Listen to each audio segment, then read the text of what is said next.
I want to let you know the agenda for this morning during the about 45 minutes I'm going to be speaking. First of all, good news. I think it's important for us to share good information for the organization. Great stuff that you all are doing and throughout the wide area of our 3,800 employees we do on a regular basis. Share that with you. The budget, I want to talk about that because that's a big part of our organization. It's the biggest policy document the county commissioners do and draft, and we're going to talk about that process somewhat. Then talk about pillars of performance. It really is our branding, if you will, of the high performance organization LEAP initiative we're underway right now, trying to educate the entire organization about.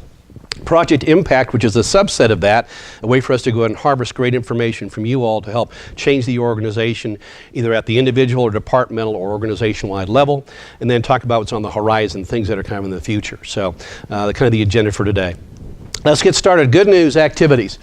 First of all, sensory time at the museum. The Museum of History has now set aside special time just for toddlers that indeed have autistic symptoms, that indeed they cannot really absorb that information very easily within a crowded environment, so they're setting aside special time early in the morning for people to have that experience, and that really is working well to give those kids a special way to kind of enjoy the museum in an appropriate and important way. Next is National Crime Victims' Rights Week art show. We're one of the few district attorney offices in the country that Steve Howell sponsored this activity that actually has artwork downstairs in the administration building from victims of crime, and they're really therapeutic activities. If you've not seen it, please stop by and see it. It's really, I think, very moving from that perspective, but it really is a way for people who are victims of a crime to express themselves in a different way, and really is exposure for us and the insights about their lives as well as therapy for them from that perspective. Very cool. National Arts KC campaign success. Very successful this last year. We were one of the inaugural groups in the metropolitan area to go be part of the Arts KC Fund. We raised $17,000, which was really 40% more than we raised last year. It's terrific. Please give a hand for that activity. If you didn't do that here in this building, you missed a real treat because we had all the art show here, we had the reception here, and those sort of things. Marvelous stuff. Great artwork from out. Who were some of the artists that displayed at that event? I know Janice was exactly right. Good. Thank you, Janice, for doing that. Yes, indeed. Awesome stuff that way. We're second healthiest county in Kansas. We're number one. It's still pretty good activity to go and be second healthiest. We're right behind Riley County. Lugene assures me she's going to try to make that number one.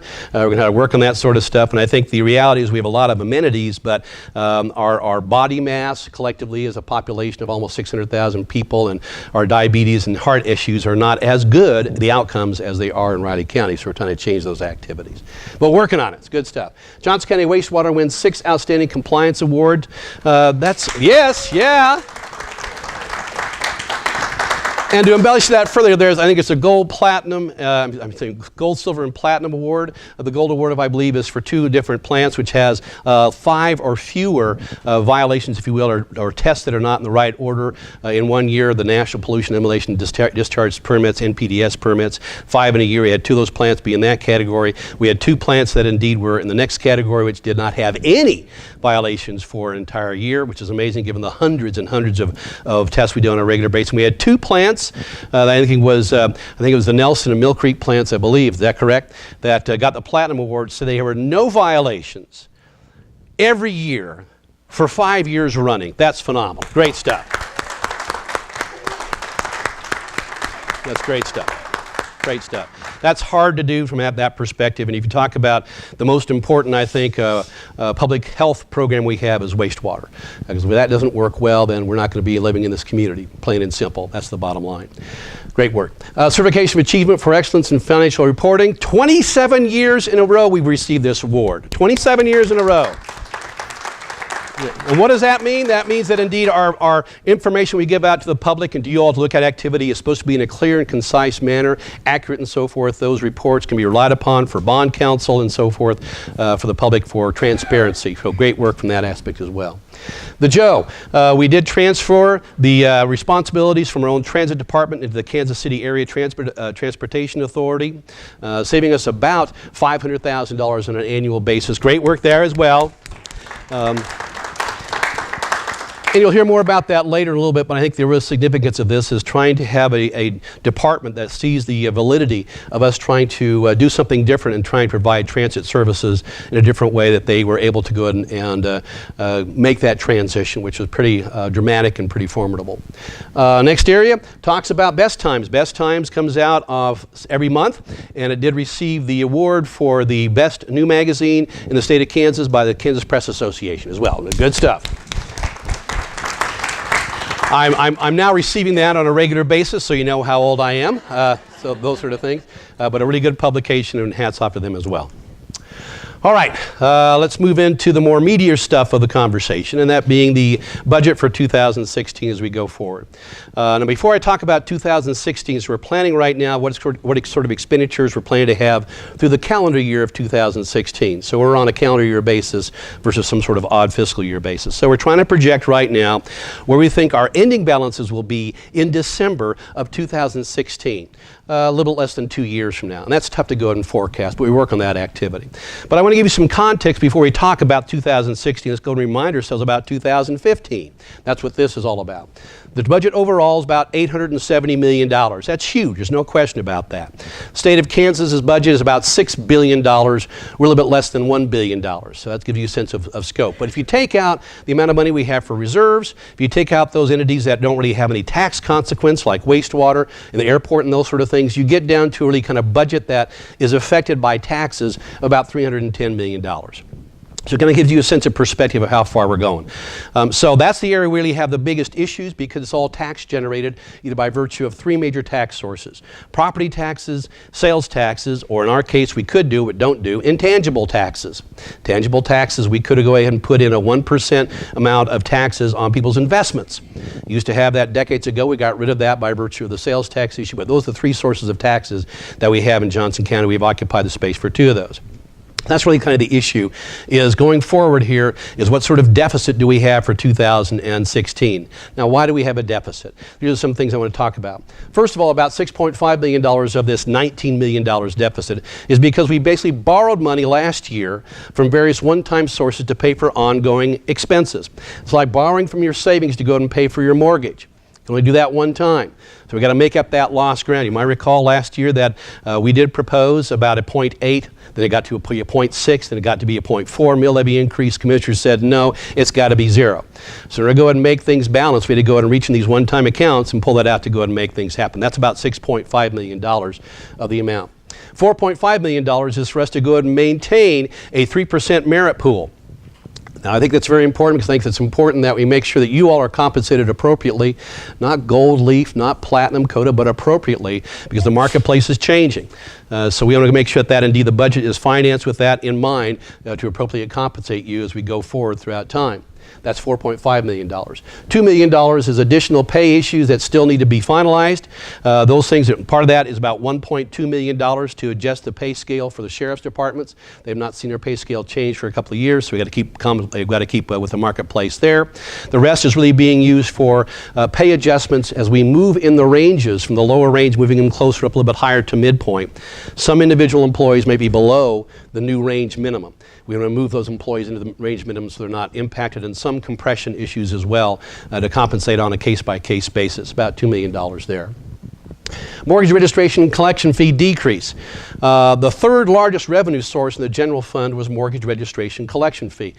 Property tax about $134 million, sales tax somewhat less than that, but in fully $17 to $21 million on some mortgage registration collection fee. That fee's been in place since the 1920s. The 1920s. The legislature in its infinite wisdom last year said, no, let's go ahead and phase that out, giving banks a big windfall. So banks apparently are just not doing good enough. They need to get more money that way. It's my cynical viewpoint, but that's the impact of it. So we're phasing out this activity over 3 years, so we're going to take about a $3 million hit each and every year for the next 5 years, losing cumulatively over the next 5 years about $49 million. So we got to make up that gap as well. Last is the, interest investments. We thought our large amount of reserves, which is formidable, well over $100 million, being invested would get more return than 0.6%. We thought there'd be a difference when we thought that the feds might increase the discount rate. That hasn't happened. So in our projections, we've got to modify that and saying we're not going to get as much money as we thought in that activity, about $2 million. And then $1 million being set aside on an annual basis for basically requests for additional resources. Because indeed, funding things go up in expenses. Example, KCP&L has now requested a 12.5% increase in utilities. So we got to pay that activity as well. So there are increases in that thing you all have as far as various personnel issues we've got to work with, so we're trying to budget in about $1 million. That makes up the $19 million deficit. Now what gets offset by that deficit is that our valuation numbers have been increasing. Countywide, property values are up about 7% countywide between businesses and residential property. Now, when all the appeals come in, it'll probably be back down about 6.25%, but it's still a positive number. So if the property tax rate stays the same, the value increases, you're still going to pay more money as homeowners and property owners in general. How much to us, Johnson County? About $8.8 million. So you offset the $8.8 million positive against the $19 million negative, leaves you a deficit of about $10 million. You guys with me? Okay, pretty straightforward, I hope, from that perspective. So you got to make up that ground. Now, what does that really mean if that kind of deficit, what I'm telling the commissioners? In my viewpoint with that deficit, we cannot continue to offer the same level of services at a flat mill levy. There are two ways to go and accomplish that deficit, which may actually be more than $10 million, maybe more like $14 million when all the numbers come together. We could cut our services, or we could go and increase revenue. So I believe that it should be the latter from that perspective, that we should indeed look at ways to go and increase the revenues. And so I'm proposing coming up to the commissioners is I'm going to be submitting two budgets to a degree, really the more emphasis on the first portion about raising revenues. And there are various ways to go and raise revenues to accommodate that. I think it's very important that, again, we maintain the pay base we did for our organization and maintain the services. Let me back up. I'm very proud of this organization, of what we did the last 4 or 5 years. We were able to go ahead and maintain virtually all our services, but we reduced our workforce by about 12% and our ongoing expenses by about $47 million. Don't forget that. You all did great work, and your productivity and I think enthusiasm has made a great deal of difference to be able to go and maintain all those services. All those services. Nothing went away. But I'm telling the commissioners that we can no longer do more with less. We're now going to have to go do less with less. We got to have an honest conversation with our friends and neighbors and ourselves about if you're going to go and spend less money for government, you got to expect less services. And let's go ahead and be okay with that. But let's go ahead and make some choices that way if that's the case. I believe that in Johnson County, services are very important. I've not had anybody tell me they want less services. Hannes, I want to have fewer MedAct vehicles. Let's go ahead and have more people on the waiting list for JCDS. I'll tell you what, let's go ahead and have worse environments for our kids and grandkids. I've not heard any of that stuff. Not any of that stuff. What they say is, it shouldn't cost as much. Really? Is that really realistic as adults? I don't think it is. So what I'm telling the organization, the commissioner is saying, if you want to maintain the services, we need to have revenue enhancements, and I think that's where we should go. Revenue enhancements pretty slim as far as the options. We've done a lot of work on fees, analysis, and so forth. You all have been involved in that to a degree. So you can go ahead and we can increase fees, for example, at public health. Let's go ahead and charge, $85 for a vaccine for vulnerable populations. They don't have any money to begin with. So we can charge them $1,000. They're not going to be able to pay it. That's not the purpose of public health. Let's talk about trying to go ahead and charge individuals at MedAct instead of the Medicare rate. Let's go ahead and charge up $1,000 or so forth for a run. You can charge that, but Medicare is only going to pay a certain amount of money. All we're going to do that is for those individuals who are typically elderly, don't have many means, to go ahead and now give them an additional burden for hauling themselves, transporting them to a hospital during times of need. I don't think that's appropriate. Another place we could go to is trying to increase the amount of money cities pay for having their people stay in a county jail. County jail costs about $130 per day to incarcerate somebody. We have about 650 people in the inmates in the jail, about a third of which are on city charges.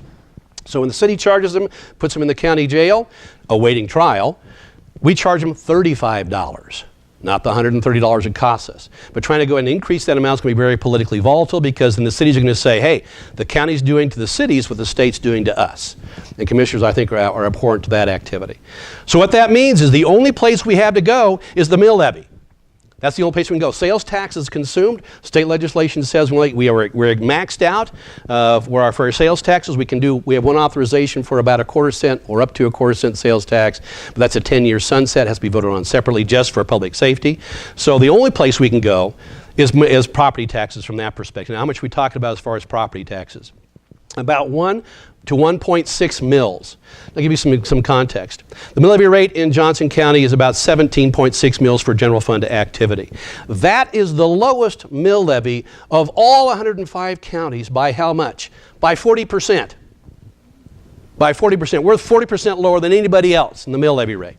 So people say I'm being taxed on my home. That's not true as far as Johnson County is concerned. If you feel that way, school districts are certainly a big part of it, cities, etc. But we're the bottom of the barrel on property tax rates for the state of Kansas for county government. Now, one might say, well, there's a heck of a lot of valuation. There certainly is in Johnson County. That offsets, and that's true. But if you look at the amount of money we spend per capita, compared to 105 counties, we're like 103rd out of 105. There is something about this economies of scale that does seem to work in our organization. So let's talk about 1.6 mills. 1 mill basically costs the average homeowner in Johnson County, the total tax rate is about $55 a month. That's what you pay total for all your property taxes for Johnson County. That is less than I pay for my daughter's cell phone bill. Just my daughter's cell phone bill, texting included, those sort of things. Per month, you're talking about $2.40 per month is 1 mill.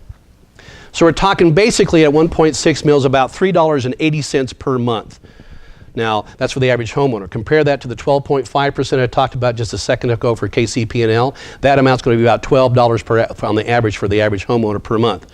I've not heard the world come apart because of this 12.5% increase of KCP&L. But you talk about increasing property taxes by $3.40 a month, the world's going to come unglued, right? Which is kind of, as adults, trying to keep it in perspective really does not make a lot of sense for me, from that perspective. Time to get up. Okay, here we go.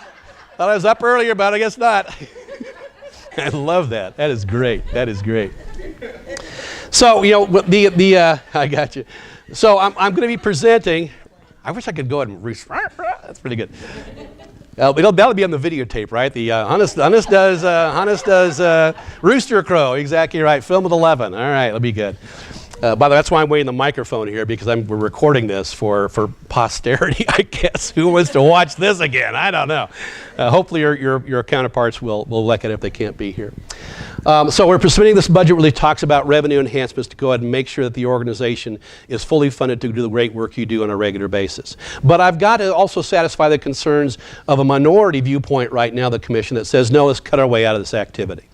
So for the last 4 months, the executive leadership team, and some of you in this room as well, have been involved in a process of trying to prioritize, and I hate to do that, but to say which services should they look at first for reductions or elimination before to keep the whole in whole, if you will. And so I'll be submitting basically a menu of items listed by program category: public health, public services, infrastructure, public safety, those sort of things, saying if you're going to go shopping around, look at this list first. Now, why do I want to do that? Because I want to avoid the commissioners going to the easy route. And the easy route, from my perspective, is the $4.5 million. Let's just put on the chin for employees. Let's take away salary increases, those sort of things. Let's do across-the-board reduction. All that does is give you less resources and kind of dumb down the services we do, in my viewpoint. We should have the courage to go ahead and make difficult choices and say, no, we're going to stop these services, and not create the expectation the public can get all these services without having to go ahead and pay for it. I'm perfectly willing to go ahead and do fewer services, but give us the resources to do the services you want us to at an appropriate level. And that should not be in the backs of employees, from my perspective. Because you all as taxpayers pay taxes as well, but to have you go ahead and take it on the chin by not getting a salary increase, I think is inappropriate. You're kind of being double dipped from that perspective. And you should not be taken advantage of. You guys do real work, real meaningful activities to make this community what it is, and you deserve compensation that's appropriate. So that's what I'm trying to go ahead and do, is try to preserve that activity. I believe that this list of activities over here, if you see a department or division or a service that's on that list, please don't come unglued. My sense is that the majority of the commissioners will not allow any of those things to go forward, but I've got to provide that alternative, if you will, for a conversation. This is an adult conversation. I'm not sure how to go ahead and deal with this issue. Reality is that the entire budget is open for scrutiny and elimination every year. Commissioners can make whatever decision they want to every year, as far as saying, Hannes, the county commission says you're not valuable, we get rid of the county manager. They have that prerogative. So this is nothing new. What I'm saying is that if they're really going to be vigilant about trying to reduce services, look here first. Some of those might be what we call the County Assisted Road System Program. You see it on the signs going around, kind of helping our streets and so forth. We put aside about $12 million for that. $10 million comes in from gas tax revenues. $2 million comes from our own tax, property taxes, so that might be a place to go ahead and cut. We spend millions of dollars for outside entities on a regular basis. Those might be on the list as well. So we're going to, if they're going to look at reducing services, we're trying to have a distinction between those that are viewed as core, if you will, and those that would kind of really be wonderful to have, important to have, but maybe not as essential. And I hate to making those shades of gray determinations, because that implies that these on this list are not important, and they are. There isn't anything that we're doing in the budget that isn't important, and important to a substantial number of people in the public. But if we want to make those choices, then we've offered up, I guess, a list of those things to look at first. Does that make sense to people? Okay. So I want to be transparent to you about what's going to be coming forward. So the budgets will be presented on June the 4th. I'll be presenting that activity at that time, and then they'll spend the entire month of June basically talking about it. They'll decide by the end of June how high the mill levy is going to be going, because they have to publish a maximum budget. Then they'll come back in July and in August and then approve the final budget, which can be less than that, but can't be more than that by virtue of state statute. So we should know by the end of August. The state of Kansas is still tinkering around with what's happening, and we'll see how we deal with those issues. I can't tell you. I think we are not out of the woods. I think there are lots of things that can affect us. One of which I heard a proposal yesterday, are trying to increase the depreciation schedule on vehicles. So people paying less on motor vehicles when they register it. That's going to cost us about $19 million, because we part of that revenue. So they're constantly looking at ways to go ahead and do something to balance the state budget and make themselves look good, in my opinion. So we don't know what's going to be happening with other services, corrections, mental health, the alcohol treatment fund activities, gas tax funding. I'm just not sure where all it's going to end up, so we'll see what happens there. So let me stop there, and let me kind of ask if there are questions about the budget before I go on the next item.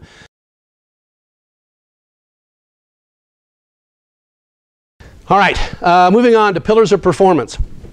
And how many of you have been to the LEAP or LEAD program or HPO activities? Many of you. That's terrific. Great. Well, I think we felt the need to go ahead and brand this initiative and give it some sort of name. And I'll tell you, I have some trepidation about that. Because when you brand something and so forth, then people feel like it's going to be a flavor of the month. We've been through, and we all are smart about the various initiatives we've done in this organization that have fizzled out.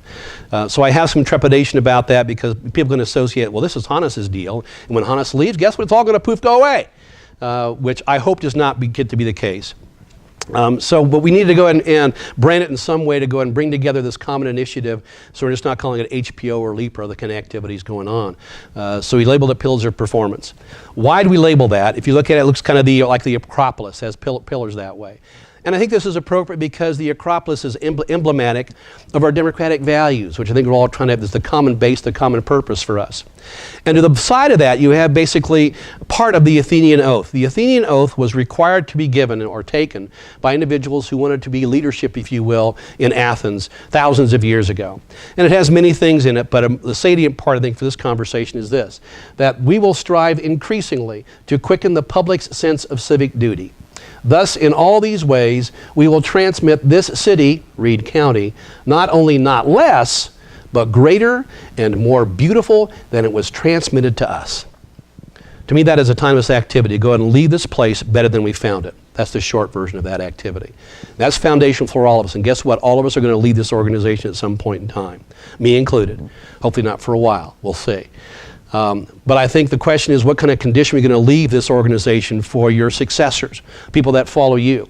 And what kind of condition leave this community as you have it be for your kids and for your grandkids? That's the foundational aspect of it. So we try to go ahead and provide it into graphic format, this sense of commitment to our civic duty, to public service, and to the ultimate objective to leave this community better than we found it.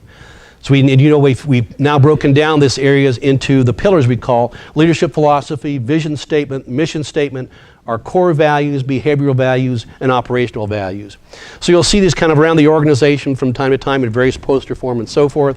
I hope that's up in your offices as well.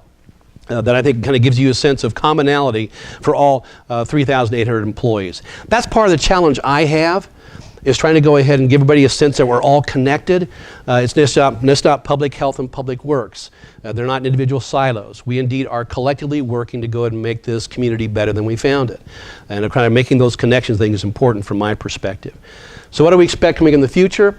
Videos and training materials for current employees. I have a great deal of joy talking to current employees and new employees on a regular basis, as we're talking about incorporating a new employee orientation, and conversations among department agencies and work groups. Work groups is pretty important from my perspective. I submit that we have many, many work groups in the organization, but not many teams. We use team kind of in a throwaway fashion. Team for me is a whole philosophy. You can feel the sense of team, as opposed to saying just because naming it so does not make it such. And a team indeed is a group of people that has an appropriate relationship with one another, trusting a relationship, a common understanding, the common objectives, and have one another's back for that success.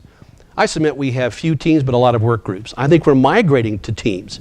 But if you don't have the conversation among your work group to make it into a team, you're not being able to go ahead and do as much in this area as you could. It would be a disappointment to me if the words on these papers, which you see here as far as that's concerned, pillars of performance, are not talked about, are not discussed, are not challenged. Because unless they indeed are in your brains and in your soul, it's not going to make any difference. Just putting it on paper doesn't make it so, right? So what we're trying to do in our office, we have fits and starts as well. We're not perfect. We're trying to go and figure this thing and say, let's go ahead and talk about core values. What does it really mean in these core values that we're going to do public service? What does public service mean to you? Those sort of things. What does it really mean when we talk about trying to have integrity or professionalism or having a caring workplace? Having those conversations, I think, will allow us to go and collectively understand what that means for yourselves, but also for the new employee that comes in. So when the new employee comes in from wherever, that they understand, here's how you work in Johnson County. You support one another, you get rid of silos, and ultimately your job is to go ahead and leave this place better than you found it. That's your job. And that changes things as far as the attitude is concerned, from my perspective.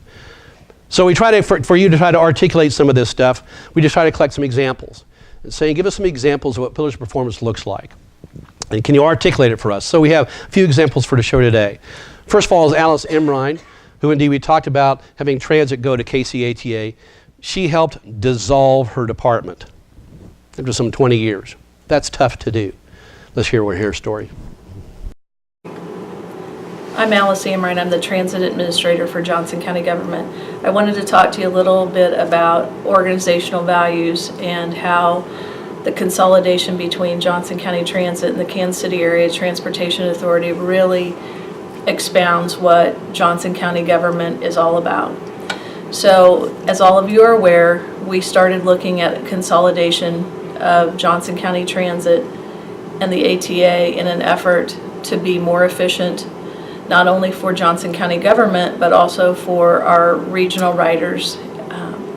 So one of the things that I need to talk about really are the employees of Johnson County Transit and how they all stepped up to do the right things for the right reasons. Even though some of them weren't sure that they were going to have jobs or where they would land, they all still went down the path of doing all the right things, making sure that the ATA knew all of the things that they did to make sure that all of the functions that they did were covered.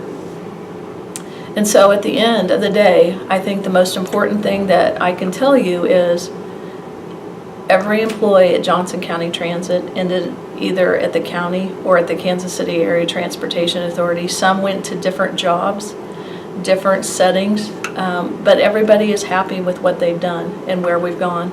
And so I'm very proud of what was accomplished because at the end of the day, we have a better regional transit system today and moving forward because of this merger. That's a difficult transition to have, and she did a great job in that activity. The next example really comes from the Department of Corrections. And this is an example of individuals in a work group that are kind of taking advantage or taking the situation in their own hands and developing their own programs. Corrections is very prescriptive about how we deal with those who are offenders in that activity. First of all, I call it Department of Corrections, not the Department of Vengeance, right? We assume that indeed people can go have second chances and do things differently. So in the juvenile area, which is juvenile detention, where we indeed have kids that are awaiting trial from that perspective, after 5:30 there's not much activity going on. So these individuals decided to go ahead and create some programming on their own to go ahead and help kids out and kind of help them go ahead and change their behavior in some small way. So let's listen to Zach in this activity. My name is Zach Chandler. I'm an evening shift supervisor at the Juvenile Detention Center. This is my evening shift Pillars of Performance story. On the evening shift, we had some voids in our programming in the evening shift that we recognized we needed to fill. We had plenty of activities for the kids, but we recognized that we needed more programming to change the behavior and change the minds of the residents we have. As a shift, we recognized this as a problem, so we challenged our shift to come up with programs, come up with something that addresses these issues. One of the programs that was developed was called the Plan. It helps to get these kids to develop a plan long term, to think, past tomorrow, past next week, to really, make a plan for their lives later on down the road. It's been a very well attended program. The kids really do seem to like it, and they really do open up and get some really good conversation about changing their lives and thinking long term. Another one that was developed shortly after that, was it's called Second Chances.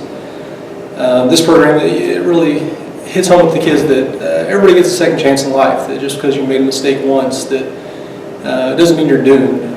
In this program, they really look at how they can change their lives and how they can get that second chance in life to better themselves and be a better part of our community. Leadership is a responsibility of all, not just me or supervisors and those individuals. So Zach and his group said, we're going to invent some programs on our own. We're not going to have some university go and invent a program and take it off the shelf there. We're going to create it for ourselves. And one of the biggest reasons why kids continue to reoffend, because they have no hope. They have no hope. And so what they're saying here is to say that indeed you can go ahead and change your life, make a plan, what you're going to be doing next, think about the future in positive terms, and understand that indeed this is a country of second chances, giving those kids a chance for hope. And I think will change people's lives. And I really proud that Betsy and company have provided that space for them to go ahead and be successful and to go ahead and have the courage to go ahead and manipulate their own environment for the greater good. I think that's phenomenal. Good way to do it. The third example really just talks about Janie Cody, who really works in the Records and Tax Administration. And we talk about a caring workplace and trying to go ahead and provide a place where we're trying to help individuals on a regular basis, and certainly those at mental health and JCDS and here at Human Services and elsewhere do really great work that way. My name is Jeannie Cody, and I work with the RTA office, and this is my Pillars of Performance story. A man walked into our office. As I stood, I noticed he walked very slowly. He walked up to a chair and sat down. He dropped his head into his hands. I could see that he had a death certificate in his hand. I could see him take a deep breath. I asked him if I could help him. He stood and looked clearly distressed. He walked over to the counter. He said, "I need to have this document filed."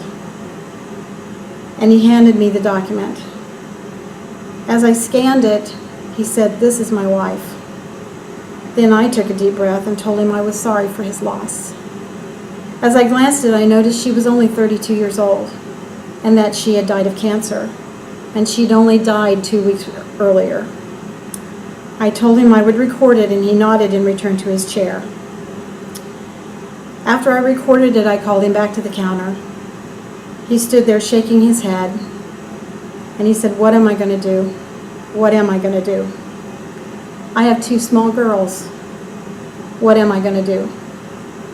I took a deep breath, trying desperately to find the right words to answer him. I told him, "You're going to be okay. Your girls are going to be okay, because you are going to be stronger than you ever thought you could be, and you will do it for them." By now, it was taking everything I had not to break down. He asked me if I wanted to see a picture of his girls. I said I would love to see a picture of his girls. He showed them to me, and they were so beautiful and yet so little. He thanked me for helping him, and he picked up his death certificate in his wallet and walked out the door. I don't think this wonderful man will ever know how he touched my life and how he changed my life. I think that's a great example of a caring workplace. We're not automatons, we are human beings. We need to find ways to go and interact with people in an appropriate way and help them through their difficult times. I would never have thought of being an example from that perspective. But what a great example of the kind of culture we want to go ahead and foster.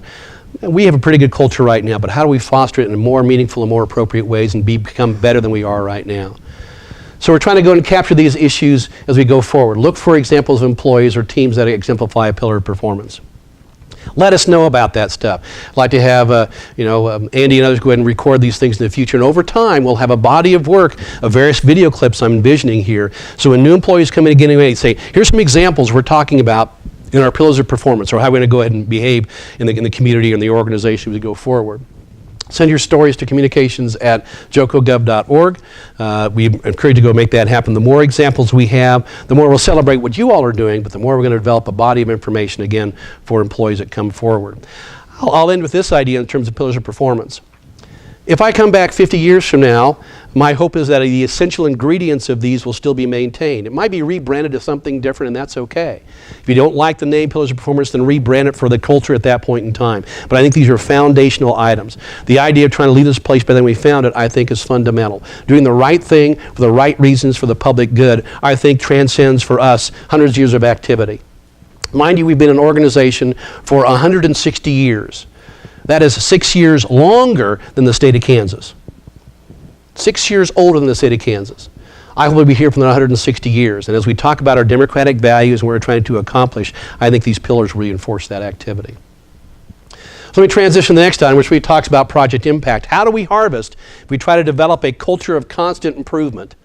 How do we go ahead and harvest good ideas from employees et al. To go ahead and actually make significant change either in their work group, their division, their department, or the organization overall, heavens forbid even the entire county from that perspective. So we empowered basically a team of individuals throughout the county, middle-level managers, supervisors, and so forth, to come forward and say, can you invent something for us? And they came up with Project Impact. You have a brochure on that. And what it basically is much more than an electronic suggestion box. Because the suggestion box basically absolves a person who puts a suggestion in of any responsibility. You should give me a 15% raise. Boom. All right, I'm done. I'm good. Okay? No, that's not how we work in adult relationships, right? You have some responsibility and some joy to foster that idea. So we've invented an electronic version to say, give us your idea. We'll assign a set of folks to go and help you work on that idea, embellish it, get it more refined, actually assign it to a sponsor group to go ahead and try to put it into fruition, and eventually it will get implemented into the structure, either by virtue of the structure in the organization, division, department, or wherever it's appropriate. Now, some of the suggestions that come through require some resources. We understand that. So this is a great example, in my viewpoint, of how you can go and do this electronically. If you go to the website, you kind of the process, you submit the idea. You can go ahead and get work groups to establish, proposals, sponsor groups, and then new process improvement. You can see how that goes around the line from that perspective. If you go to the website itself, you can submit your idea, and I have done this myself. It's very easy, very straightforward. Yes, I have ideas too, on an occasional basis, but please take your ideas as well. Add them to this. Submit your idea. The idea of project updates and ideas forum, get feedback. You can actually go to a place on the website that talks about Watch It Grow. A garden concept is very appropriate from my perspective. So it's a way for us to go and harvest great information. For me, it would be, again, a disappointment if people don't go ahead and use this avenue to go ahead and make all this activity happen. Because it's a great infrastructure, but if it's not being utilized and you all don't believe it's going to make any difference, it's not going to materialize anything. So make this happen. Again, the website is here. You see JOCO Team CMO Impact, making those ideas happen and come to fruition. And my hope is we'll see a lot of change.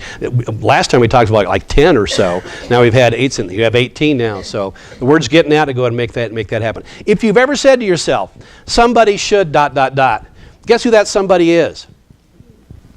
It's you, right? It's you. You can't absolve yourself in this kind of evolving culture that says we're all adults. You can't kind of have somebody else do this kind of work. Part of the challenge and the joy is you get a chance to go and make how this organization is supposed to be. So use that opportunity. Bring forward your ideas. I tell new employees that they have the best advantage from my perspective because they look at our organization with new eyes. They can give us fresh perspective, which after a while, after 6 months we're here, reflect back when you first started the county, whenever that was. And I would submit in your first few weeks you're saying, why in the world are they doing ... And you were putting your brain, well, you should go ahead and change that, and then you forgot about it or kind of moved it over because you adapted to our existing culture.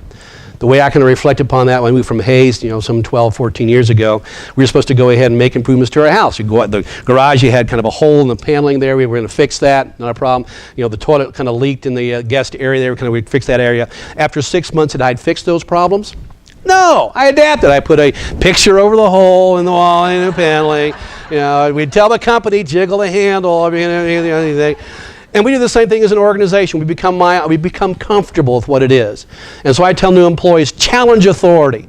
Tell us if you don't like something. Tell us if you do like something, because that's when we're going to get better. We are never going to have the resources we think we need to have to do a great job. Didn't happen 160 years ago. We're not going to have it 50 years from now. Ain't going to happen. So we got to be creative and be joyful in trying to use the resources we have to benefit the public the best way we can. And that takes your ideas, it takes your involvement, it takes your courage to bring those ideas forward, and Project Impact's a way to do that. Maybe not the only way, but it is a way. And if Project Impact fails, okay, let's invent something different. But the idea of trying to harvest your talent and your energy is really the focus for what we're trying to go ahead and do. Okay. Great stuff. On the horizon, I only have a few minutes to go through. The commissioners did indeed go through a strategic planning process, and they've chosen several items they want to go ahead and talk about the next 18 months. Why is that? Because in August of 2016, there's another election coming up, and they have to be legitimately involved in the campaign process. That's not a bad thing. But we talked about poverty being one of the major areas, or mitigating the negative effects of suburban poverty. Poverty grew in the last few years by 135%. We lead the metro area. Woohoo! The number of individuals that are 100% of poverty, and 100% of poverty is defined as a family of 3 earning about $19,000 a year or less. If you earn more than that, you're not at that in those statistics. We had about 36,000 people in 2012 in that category. More folks than those number of people in Wyandotte County. Not the same percentage, but the larger number. Now we're at about 32,000, but still a very significant number. If you talk about individuals that are 200% of poverty, it's basically a family of 3 now earning about $40,000 a year or less. We had in that category 2012 about 105,000 people. Roughly about 1 in 5 were in that category. I don't know how you survive basically on less than $40,000 a year in very well. You don't get any assistance for health insurance, et cetera, those sort of things. That now has gone to about 95,000, but still not got down to where it was before. So I don't believe that the individuals that are impoverished are more criminals. I think what we have is that people in poverty are more susceptible to criminal behavior because they have lost hope in some respects. So we're trying to understand that and figure out a way to go and mitigate that. That's one initiative. Second thing is comprehensive plans on transportation. Commissioner said we should look at our transportation system in whole cloth, that being driving, bike paths, transit, et cetera, kind of figuring out how we all get these systems work together with all our 20 cities. I really think the major initiative really is talking about for transit, not transportation, but talking about transit by itself is too hot of a topic. They kind of gave us a little more obscurity, if you will, some political space to go ahead and talk about it. Said, let's work on a transportation plan and maybe we'll get around to transit as well. That's a very big, daunting task as well. Sewer development. Sewer lines, indeed, are the biggest development enabler that we have. Water lines can go where they want to under pressure, so can electric lines and those sort of things, gas lines, but sewers have to follow the topography of the area. That's how you do it most efficiently. And we know that where sewer lines go, that's where development goes as well.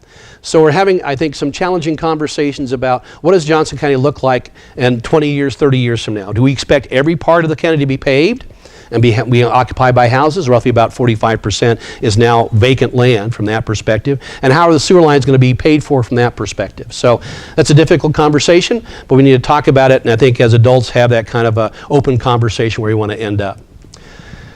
The courthouse. It is, probably the most inappropriate building we have in our cadre of buildings. Now we're going to take care of the Museum of History, which really, admittedly, right now is the worst building. It used to be Public Works. Now we've gotten that taken care of as well. It is a building not built in the 1950s that indeed is functionally obsolete for its current use. had 9 different renovations.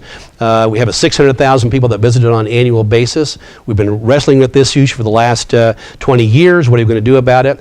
Courthouses in this country have been built for 2 reasons. It's been a fire or somebody got murdered.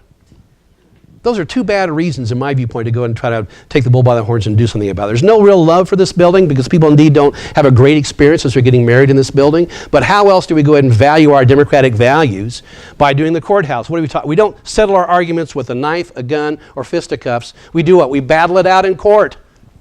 That's what this democracy is all about. And to have a place that's appropriate for that, I think, is very important from my perspective. I see people having conversations, the most difficult conversations in their life, in the hallway. Where is Johnny going to live for the rest of his life? That to me is inappropriate. We should have spaces for people to go in and have those conversations with their attorneys in private. And we don't do that right now. We have indeed perpetrators and victims going in the hallway, passing within a foot of one another. That is not comfortable either. So we got to find a way to do it, and then we got to replace it, do something different or whatever. The fiscal note's about between $160 million. I will tell you that we have about 25 high schools in Johnson County. Each high school is about $220 million. So we're talking about one facility for all 600,000 people that costs maybe $160 to $140 million to go and represent our democratic values. We got to have a conversation about that, in my view. King Louie project, which we I think would be coming to fruition and online in 2017, hopefully the latter part of 2016 for advanced voting, is going to be one of the best projects I think we have going around. I lived in Hayes, Dodge City, Salina, familiar with Topeka, familiar with Lawrence and so forth. All those entities have a arts and cultural center.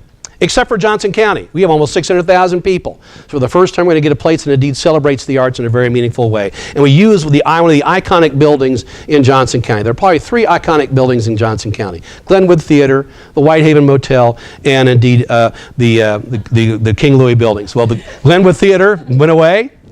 Whitehaven Motel got away as well. Now you got King Louie as the last one remaining. I take a great deal of joy personally about saying moving the Museum of History into that iconic building. Because I think for our kids and for our grandkids, they'll get a sense of what the architecture is right during that time period. And we're going to be having a place for the Museum of History. We're going to have a place for, well, if you look at the pictures here, this is the bottom area where the ice skating rink was. You're talking about the museum, the all-electric house being the bottom area looking up to the Whitehaven Motor Lodge activity. This looks from the top area going down. The left side is a black box theater. Then you've also got rehearsal space in the back and also 2-dimensional, 3-dimensional art being created as well. And the foyer will then be used for advanced voting from that perspective. Outside area as well for families to go and do programming and for kid programming as well in a very safe environment. That's going to be coming online. Last item to talk about is the issues of Meadowbrook. Meadowbrook Country Club has now gone away. Developers have acquired it.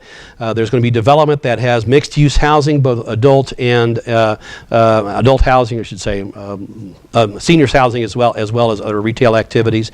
But in the conclusion, about 92 acres is going to come to Johnson County Parks Recreation. 92 acres is twice the size of Antioch Park. Roughly the same size as Luce Park. So for the first time, we're going to get significant green space in the northeast part of the county that's been wanting to have public green space for a long time. And that's going to come online, we think, also in 2016. That's on the horizon from that perspective. I want to say thank you for your time.